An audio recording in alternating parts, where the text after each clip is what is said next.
What's up, guys? Welcome into another Disney Lorcana video. I am going to be starting in this video from scratch, from a really new player perspective on how to play this game. What do all the different cards do? How do I get lore? All that good stuff I'm going to be handling in this video, and I'm going to take it from a perspective of somebody that's very new to the game. So first off, you are going to want to construct a deck of 60 cards or more.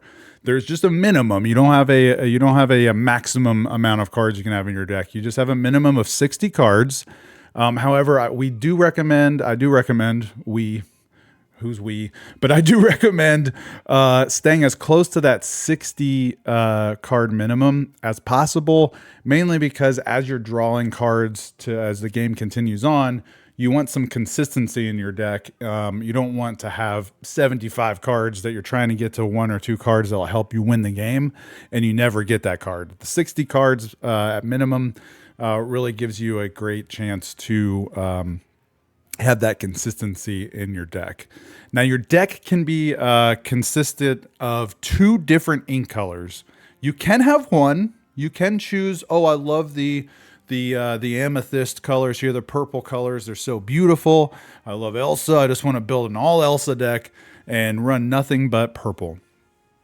I would not recommend that if you're wanting to have your deck do well, because this is a brand new card game. There's only one set that you have here to choose from to make your deck.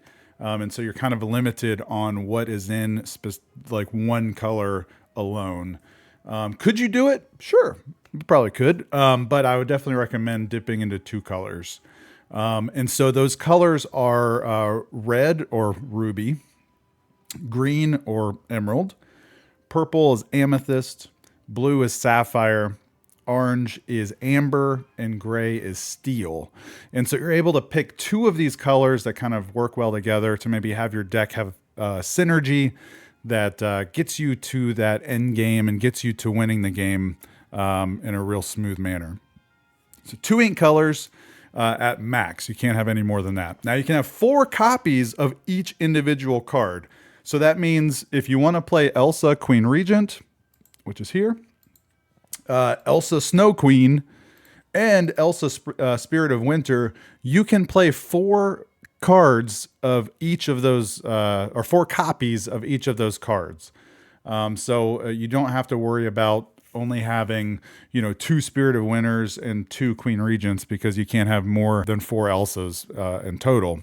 It's 4 individual cards, period, will get you, will be the max that you can run of each card individually. Now, I would recommend, if you're starting out, especially if you're new to games and building decks and all that good stuff, I would 100% recommend getting the starter decks if you can find them. There are 3 different starter decks to choose from, and they give you a really good baseline of cards to play with. A lot of times, these pre-constructed like starter decks are not very good. They're just kind of full of kind of janky cards that don't really do too much together. They don't have much like synergy.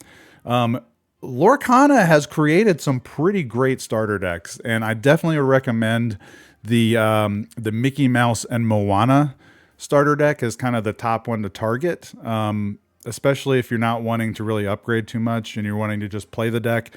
Out of the box, it plays really well and really smooth and works really well for new players to the game. So that is the Mickey and Moana deck. That would be what you're seeing here, the purple colors and the amber colors. And you get really good collection of some cards to start with, to start you out in Disney Lorcana. Now, how do you win? Like, what do you do in this game? Like, what are you trying to work for in Disney Lorcana? And the end goal here is to get to 20 lore.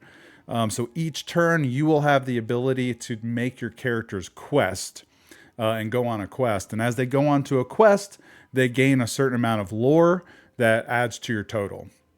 So the first person at the table to get to that 20 lore wins the game. Now, how do you know how much lore each person quests for? It's not just one apiece. You can see this little teardrop icon on each character card. that will let you know how much Elsa Queen Regent quests for. Every time that she goes on a quest, she gets 1 lore. So each turn you can use Elsa Queen Regent to gain you 1 lore. 1 lore is kind of the most, is going to be the common, lore symbol that you see on cards. You see some that have 2. So Flotsam here, he can quest for 2 each turn. You will see some cards that have 3. Now these cards are great. There's a lot of these in the deck, especially the rarer cards are going to allow you to quest for 3 lore per turn. This Elsa card is probably one of the best cards in the game right now. But she does quest for 3 lore per turn, which is very nice. The highest you'll see on a card is this Ruby, Mickey Mouse Brave Little Tailor. He quests for 4 lore per turn, which is pretty awesome. That's the highest printed lore that you can get. There are a couple cards that allow you to conditionally quest for more than that, but like printed lore gain here, that's the best you can get on a card. Now, those are all done with character cards. So a lot of the set, your deck is going to be built around certain character cards. I'll get into a little bit of the different types of cards here in a second, but I just want to touch on how are you able to play these cards from your hand. So again, your name of the game is to get 20 lore. You want to play Cinderella here to get 2 lore per turn. But how do I get Cinderella out of my hand onto the table? And that is done by paying ink to have Cinderella get illustrated, is how I've envisioned it anyway, from your hand or from your mind onto the table, onto the physical table, by using 4 ink to play her. So at the top left of each card, you're going to see the ink cost to be able to play these cards from your hand to the table. Cinderella is 4 ink, LeFou is 2 ink, Hey Hey is 1 ink, etc. You can see the pattern there. Now, the main thing that you guys want to pay attention to are the differences of the symbols of the ink cost. Because you may be wondering, well, how do I get ink to be able to play Cinderella? How do I get up to 4 ink to play Cinderella out of my hand? Well, you can see Cinderella's ink cost has this border around it, this little like frilly, swirly symbol that's around the ink cost. That is telling you that you can choose to turn this card into ink first, or ink period. So you can say, all right, the Cinderella, you're a good card. I love you, but you are not helping me out here. You're not getting me to the end game. I have to turn you into ink to be able to play something that's a little bit more powerful out of my hand. And so that ink, or that symbol around the ink cost, is letting you know you can turn Cinderella into ink to basically give you a resource to play other cards. Now, this Hades card does not have that symbol around the ink cost. That means you cannot turn Hades into ink. He has to be played. There's no way to basically get him out of your hand. He's stuck there until you get 4 ink from another resource to be able to play Hades out of your hand. Now, when you use ink to play Hades, so let's say I use 4 ink to play Hades out of my hand, that ink gets used that turn, and so you turn it, you exert it or use it on the table to indicate you're using 4 ink to play Hades. You play Hades, your opponent takes their turn, and the turn comes back to you. That 4 ink is still there. You can then ready that 4 ink to then say, okay, now I want to play another Cinderella out of my hand. And you can use 4 ink on the table again to play Cinderella. So that ink stays there. It doesn't get used up and then you get like thrown into your discard pile once you use it. It stays on the table the entire game. And so you can see over time, each turn, when you are able to ink 1 card per turn, you can see that number gets bigger and bigger each turn. I forgot to say that. There is a restriction. You can only ink 1 card out of your hand per turn. You can only turn 1 card into ink per turn, unless the card says otherwise. There's a lot of cards in blue that allow you to add extra ink to your inkwell per turn. So as you add cards into your ink, it's called the ink well, you're able to play more cards, et cetera, et cetera. So that's how you're able to get these cards out of your hand and play them and actually impact the game.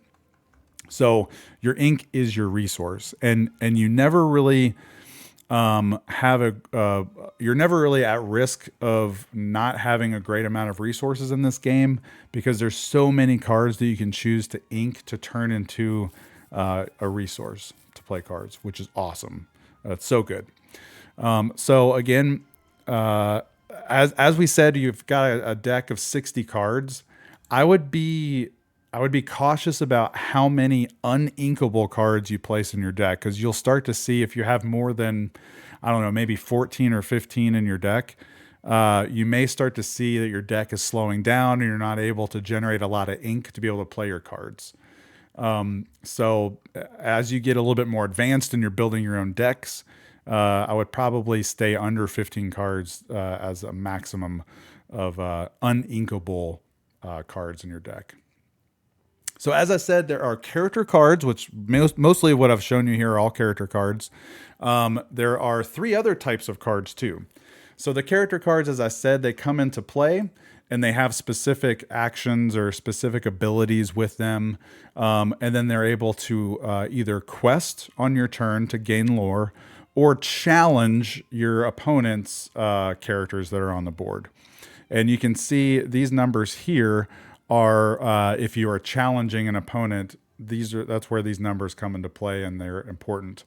So Ariel on human legs here, she has an attack of 3 and a defense or willpower is what it's called in this game of 4. And so she can do 3 damage to a character and she can take 4 damage. So as Ariel takes damage back, you would put damage counters on her. Those do stay on that character over the course of the game until they reach, until they reach the maximum amount of damage they can take, which is 4. So once Ariel hits 4 damage, she goes to the discard pile and she's removed from the game. Again, that's the kind of the cool concept with Lorcana. You have the choice on each turn with your characters to either quest to gain lore yourself to get to that 20 lore to win, or you can choose to challenge your opponent's characters to prevent them from gaining more lore on their next turn. Once you quest or once you challenge, it does use that character for that turn. So they visibly show that on the board as turning it sideways. That's called exerting or using that character to do something. So once you quest or once you challenge, Ariel then becomes vulnerable. So any cards that you see on the table that are sideways are all vulnerable for you to challenge, for that opponent to challenge your card. So if I use Ariel to quest, she turns sideways. On my opponent's next turn, Ariel is now vulnerable for a challenge from the opponent's side. So it's this real like give and take and decision making. You're trying to decide, like, do I want to quest and make Ariel vulnerable? Do I want to challenge and make Ariel vulnerable? Or maybe do I just want to protect Ariel and pass the turn until something else happens and it's a better situation for me to use Ariel? All of that are characters. The main point of the game, main thing you see in the game are the characters. And again, that's a Disney property. So you want to see these Ariels, you want to see these Cinderellas and Hades and things like that people are so, used to seeing Rockstar Stitch. Like, come on, everybody wants to play Rockstar Stitch. Look how cool he is. So those are character cards. You also have action cards. So these are cards, and you can see what type of card each card is right here in the middle, right underneath the title of the card. It will show you action, and it'll show you what color or what symbol ink is being used for this. Also, the background of the title also tells you the color. So this is an amber or orange. So Healing Glow, you are able to use Healing Glow. You only pay 1 ink to play Healing Glow from your hand, and it removes 2 damage from a chosen character. So you can use Healing Glow to heal your characters that may have been challenged and have taken some damage. Once you use Healing Glow, though, it's done. It's off the table. It goes to your discard pile, and you no longer has any effects. That is an action card. Now, there's another type of action card which is so cool and so unique to this game, and it makes for some really funny like imagery when you really think about it. They are action cards, but they have a special designation of a song. So again, you can see action song here on the card. These cards allow you to either pay the 4 ink to play it. I can just pay 4 ink and play Hakuna Matata, no big deal. Or I can choose to have one of my characters that are on the table to sing it without having to pay the 4 ink cost. So this does not use up your resources to play, which is great. You can play this card by having your character sing it and still have 4 ink available to play another card. And it does, and then you would be able to do whatever ability that song has. So Hakuna Matata is a song card in the game. When you play it, you remove 3 damage from each of your characters. So if you have 4 characters out that all have 2 damage on them, you play Hakuna Matata, boom, it removes all that damage. Very cool card. But yeah, the unique part of it is this ability for that character to sing it. And so if you have somebody like, I don't know, Hades on the board, and he's feeling a little karaoke and he wants to go like sing Hakuna Matata. You can have Hades sing Hakuna Matata and heal up your entire board of characters and not have to pay the 4 ink to play the card Hakuna Matata. Now, the only restriction, I'll go back to it so you can see it. The only restriction to songs is that the character that sings the song has to have the same ink cost or better. So Hades has 4 ink cost, so does Hakuna Matata. So Hades is able to sing Hakuna Matata for you. Or if you had a card that was 6 ink, 7 ink, they could all sing Hakuna Matata. There are a few cards that allow you to have a higher singer ability. I believe there's Ariel Spectacular Singer. She has an ink cost of 3, but she can sing songs that cost 5. So there's some cool like abilities that you can use that allow you to use these songs a little bit better. The song part of the game is so much fun, and it's so cool. I cannot wait for them to come out with more cards that may have more songs in them, because each time I play a whole new world or Hakuna Matata, I just want to sing the song as I'm playing the card. It's super fun. And then the last type of card, like I said, there's 4. So again, there's characters, there's actions, there's songs, and there's also items. So items are, let me find one. Items you can play out onto the battlefield just like an action, but the cool thing about items is that they stay on the table. They don't leave play. So each turn, if you play the item Dinglehopper, you can use Dinglehopper to remove 1 damage from a chosen character. So each turn you use it once, you turn it sideways. That's what that little symbol is on the card, is using it basically, or exerting it, turning it sideways, for you to be able to remove 1 damage from one of your characters. The character takes their turn, it comes back to you, and you can ready up Dinglehopper again to be able to use it again on that turn. So fun. There's actually a really cool potential item deck that I'm trying to build. I still hope, again, I hope there's more cards that come out in this second set that are great items, because I'm trying to build a deck around Tamatoa here for Brit. One of Brit's favorite characters here is Tamatoa. And for each item that you have on play, he gets an additional lore for each time he quests. So if you have 6 items on the board, he gets a +6 lore added to this one. So he could quest each turn for 7 lore, which is really cool. So there's definitely a build there that I'm trying to make. May have to wait for that second set to make this card really pop, but So like I said, items, they get played. You're able to use them each turn unless the card says otherwise.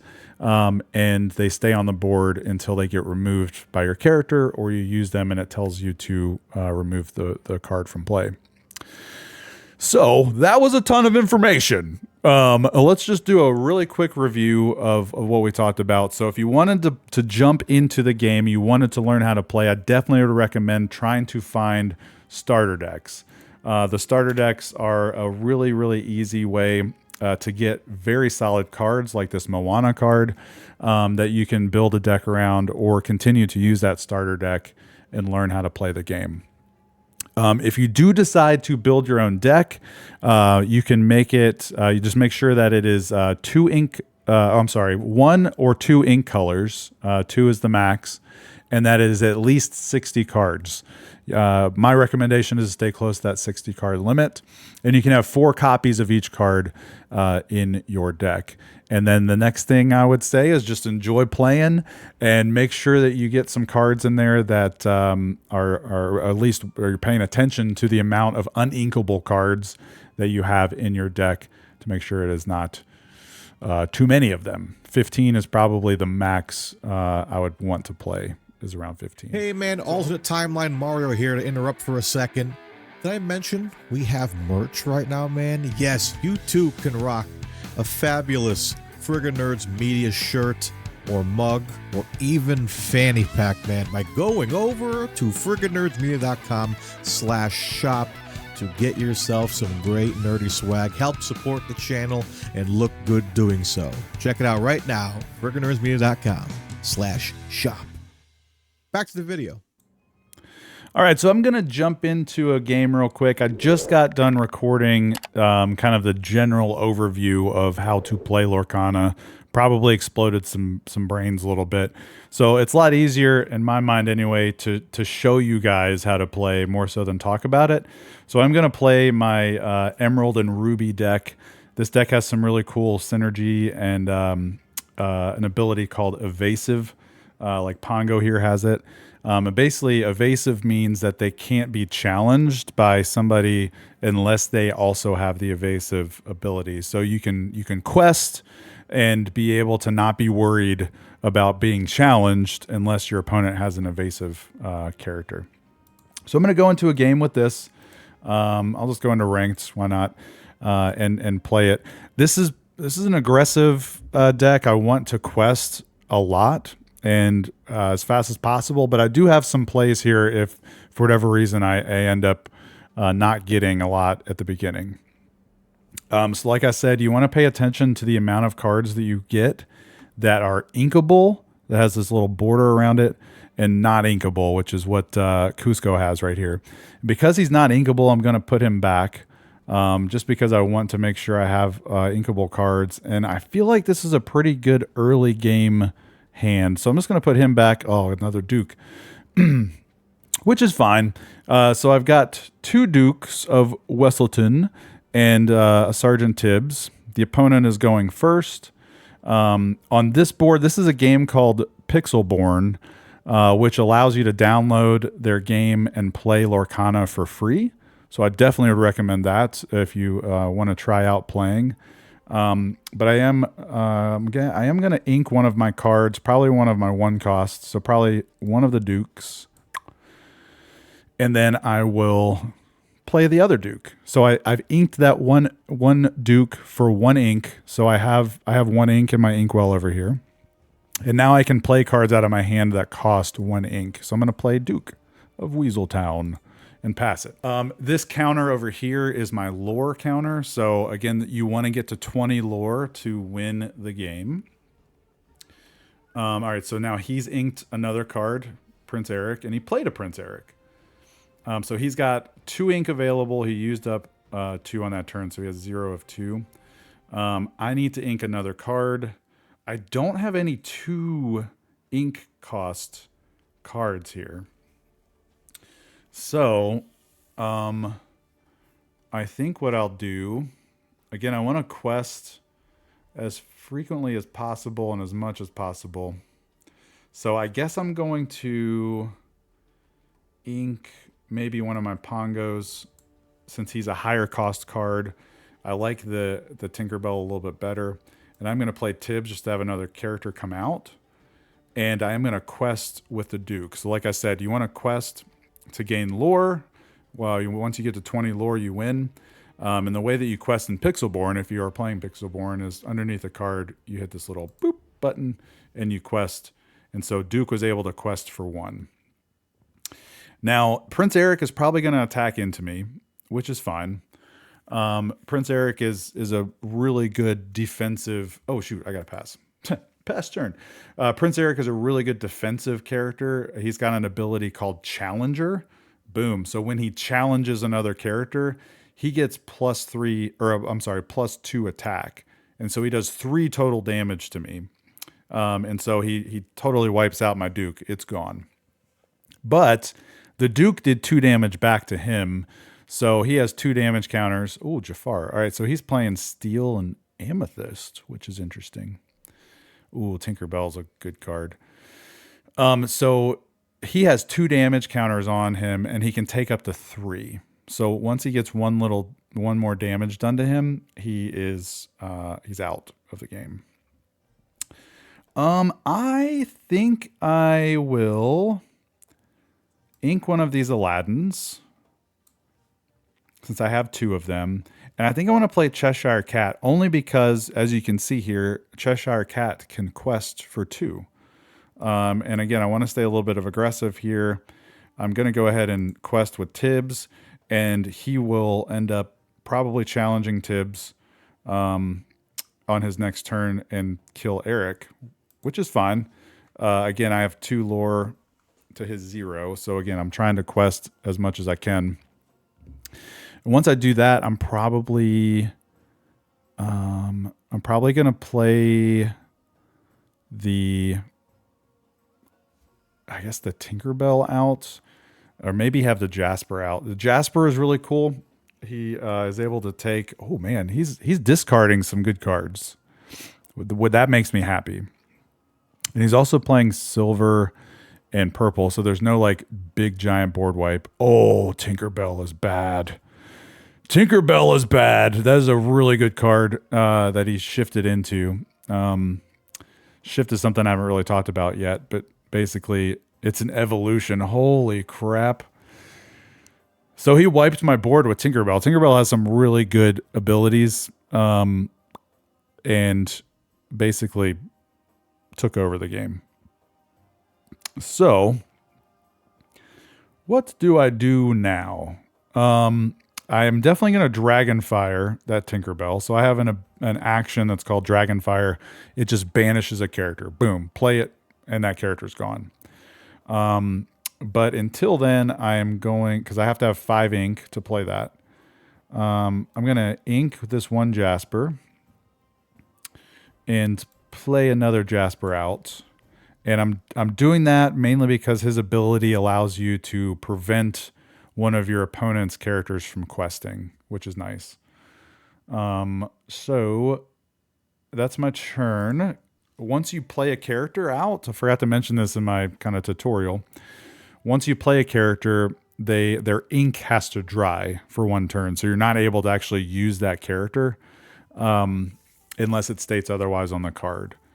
So Jasper I can play out, but I can't do anything with him. Because they call it ink is drying. Maleficent's a good card. When you play Maleficent, you draw a card. That's the one downside to this deck probably, is that I don't have a good draw mechanic to get more cards. Ooh, Maui. Man, okay. Maui's a really good late game card. Okay. So they can't challenge Jasper because I haven't. Ooh, Be Prepared is good. So I think I'm just going to ink this Tinkerbell so I can keep Aladdin around. It kind of, Aladdin's ability removes 1 lore from the opponent, which is nice to slow them down a little bit. So I'm going to ink Tinkerbell to have 5 ink, to Dragonfire their Tinkerbell, banishes them. which is nice. And then I will quest with Jasper and lock down. I think I'm going to lock down Maleficent from questing. Just because if they choose to quest, they have to do it with Eric. And Eric isn't a good quester. And then did I lock her down? Okay, there we go. Pass the turn. So it's pretty even game. They've got 4 lore. I've got 3. Ink wise, we're very much the same. We've both inked a card each turn, so we're both up to 5. This Be Prepared card is very nice. It basically banishes the entire board. So as they are playing characters out, I can say nope and just be prepared. Now, do they have another Tink? Do they have another Tink? Oh, a Smash. A Smash just does 3 damage directly to a character, which is good. Okay, so let's see. All right, I guess since I got another Tinkerbell, I think I want to play her out. Since all I have out is a Maleficent. Oh, sure, I'll give Maleficent evasive just for this turn. Doesn't matter. And then I'll probably ink this Aladdin only because I want to have the Be Prepared ready. So I need to get up to 7 ink here to play Be Prepared. And so I just want to make sure I get up to 7 when I can. Now, Tinkerbell is nice because she is evasive and she's able to quest for 2 each turn. Her ability basically gives evasive to another character for that specific turn. You saw me actually on my video from last week. I misread that. I thought it was like a whole round that character had evasive, and it's not. It's just that turn you play Tinkerbell. So the Tinkerbell kind of has a good advantage here. We'll see what they play on this turn, but because she's evasive, they can't really do anything about her unless they use one of their smashes, which is that card they used on the last turn to do 3 damage directly to Tinkerbell. And you see she can take up to 3 damage. So we'll see what they do here on their turn. Oh, Jafar. I actually don't see this card played often. He gets basically a +1 damage. Ooh, do I want to play out the Tigger? Sorry, I got distracted. He gets +1 damage for every card that you have in your hand.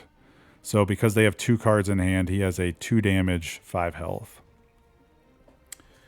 I kind of think I want to play the Tigger out and get aggressive here and see if they answer these guys. And then as they build out their board, Be Prepared looks a little bit better. So I think I want to do that and quest for 2. So Tigger is another evasive character, which is nice, that quests for 2 and has a pretty good attack and defense. And I'll pass my turn. So we've got a tie game here, 5-5. I chose not to ink to have Be Prepared ready. I feel like I'm going to have another inkable option soon, maybe a 1-drop like Tibbs that I can ink. All right, so they go up to 8. That's fine. Oh, another Be Prepared was not a good draw. So this is what I'm talking about on uninkable cards. So these two I cannot ink these cards. I can't add these to my inkwell because it would be really nice to say, oh, I only need 1 Be Prepared here. I can ink 1 and get up to 7. But because these are uninkable, they're just stuck in my hand until I use them. Okay, so they can quest for 3 per turn. I can quest for 4 per turn. I'm just going to do that. I'm just going to stay a little bit aggressive on the questing until they show me a bigger threat. Now again, Jafar, now because he has 3 cards in hand, Jafar has a 3 attack. But they can't challenge Tigger and Tinkerbell because they are both evasive, which is really nice. It's kind of the way that this deck works. It's putting out a lot of evasive creatures that they kind of have to have an answer for, like Smash, that kills them without having a challenge. Okay. All right. Okay, this is going to be interesting. So again, I'm not going to ink yet. I'm not super scared yet of their board presence. All right, so I'm going to play Shield of Virtue. This is an item card. Again, it's one of the items that I was talking about. And its ability allows me to ready a character. So what I'm going to do is I'm going to quest for Tigger. And then I'm going to use Shield of Virtue on Tigger to challenge Maleficent.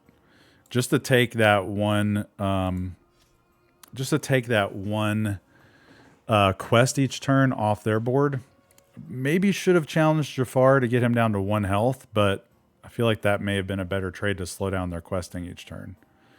Now again, that leaves Tigger vulnerable, but that's okay. It's an even game here. I need to draw something else though, other than a Be Prepared. I can tell you that. So Jafar is about to only have 1 attack. So this may be why you don't see Jafar often. He still has 3 attack. What's happening? He should technically only have 2. Now he should be down to 1. Oh, Elsa. Elsa! One of the best cards ever. Now, this is a chance for Be Prepared. So I hope that I draw an inkable card. So I can play, Pongo. Pongo is a great inkable card. I am going to play Pongo, get up to 7, and then play Be Prepared. Now this kills my Tigger as well, but their Elsa is too big of a threat right now to not deal with. Now I have the ability to sing Be Prepared if I have a character that costs 7 or more. I don't. Tigger's only 4, I'm sorry, 6. And so I'm going to just hit banish all characters, play that, wipes the board, takes off their threat of Elsa before she can quest, and I'm going to pass it. Be Prepared is very frustrating if you're playing against it. Britt has had that happen multiple times and gets very frustrated. Oh, there's going to destroy my Shield of Virtue. So Beast, as he comes into play, just like his artwork depicts here, he comes into play and he destroys an item, which is kind of crazy. Now, do I want to kill Beast here? Because he's up by 2. Do I want to waste a Be Prepared? I think I just want to play Cheshire Cat and see what I draw next turn.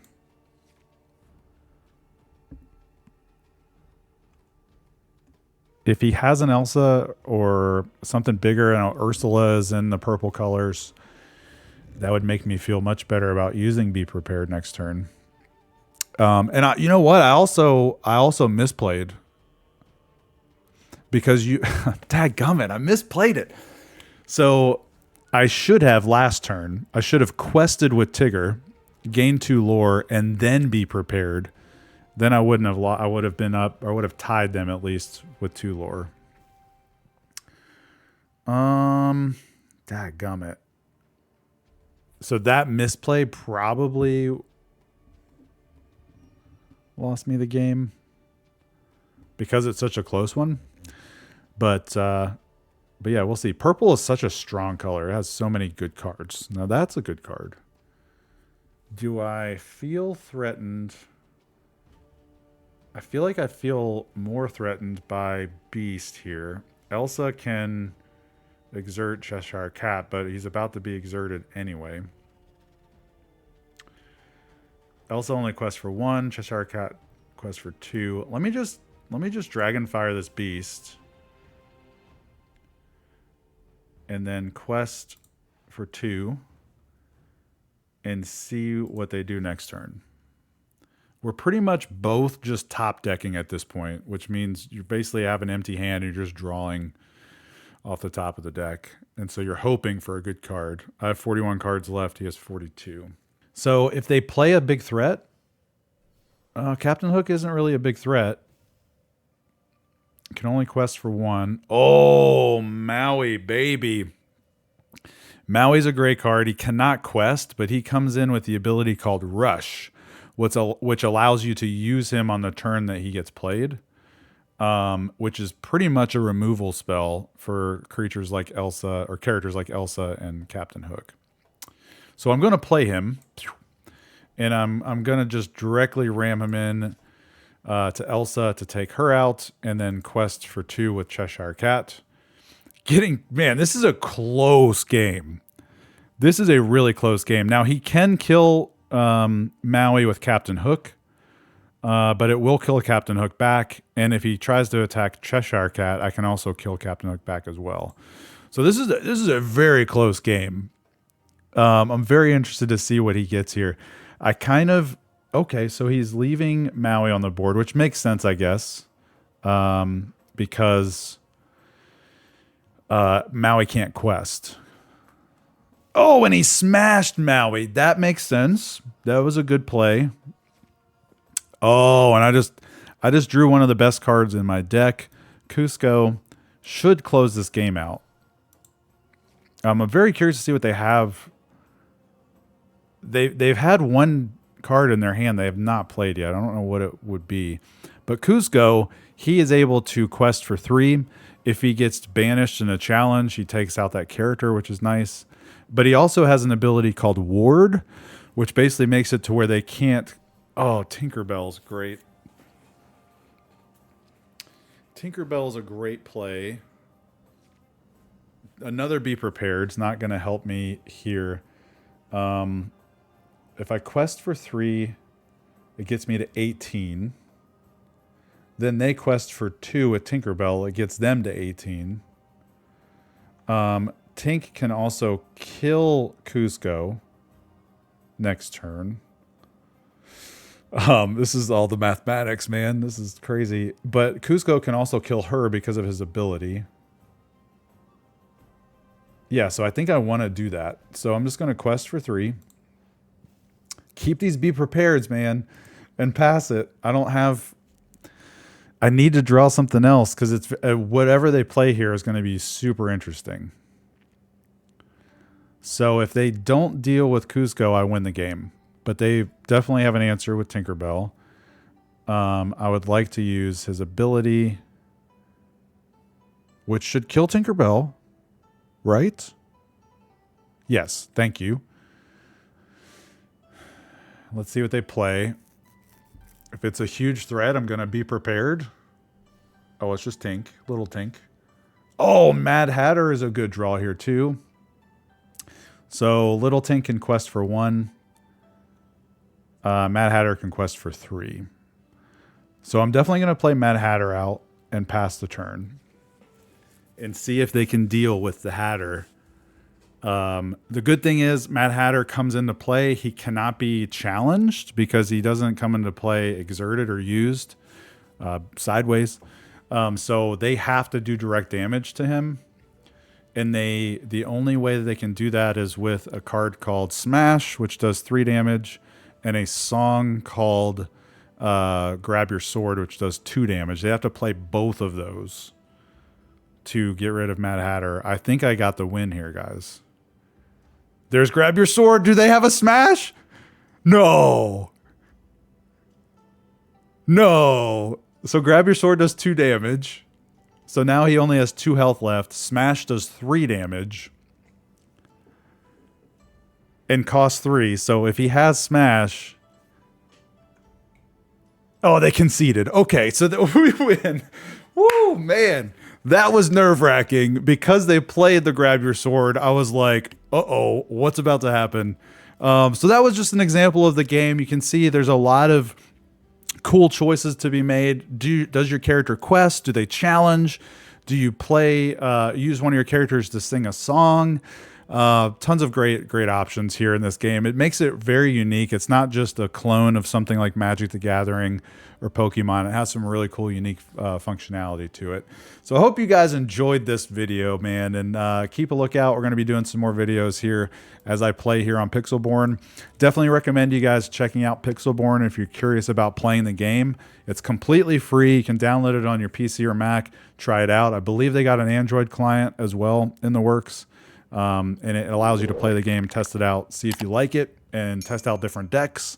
And if you like a certain deck, you can start buying those cards in paper format and playing them at your local card shop. So again, thanks for hanging out, guys. Stay freaking nerdy.